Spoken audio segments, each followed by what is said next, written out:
Tuluyan ng nasukol ng Task Force Firewall ang mga kabataang ginamit ng sindikato sa panggugulo sa paaralan. Sa mabilis na pagkilos ni Nagalo, Isa at ang buong firewall team, nagtagumpay nilang mapigilan ang panibagong kaguluhan bago pa ito lumala. Ngunit para kay Galo, alam niyang simula pa lamang ito ng mas malaking laban dahil ang tunay nilang target ay ang sindikatong nasa likod ng pagkawala ng maraming bata. Matapos ang operasyon, kinausap ni Isa si Galo at sinabi niyang gusto niyang ito ang mismo ang mag-lead sa kaso ng mga nawawalang bata.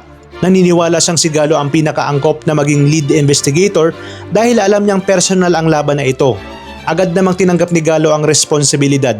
Aminado siyang hanggang ngayon ay dala pa rin niya ang pagsisisi sa hindi niya pagligtas sa kanyang kuya noon. Ngayon naman determinado siyang hindi na muling mabigo, lalo na't sariling kapatid niyang si Sunshine ang isa sa mga biktima na hindi pa rin nga nila natatagpuan.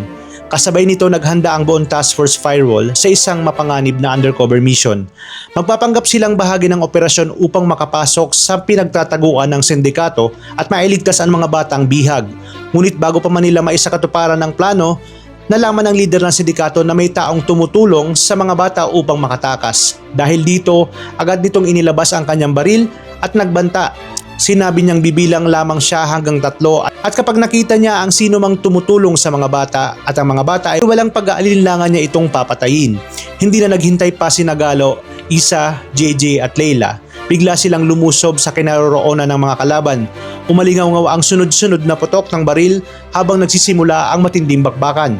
Isa-isang pinabagsak ng firewall ang mga armadong tauhan ng sindikato. Sa gitna ng kaguluhan, pinakita ni Isa ang kanyang husay sa pakikipaglaban habang walang takot na iniligtas ang mga batang bihag na balak sanang ibenta sa mga dayuhang kriminal.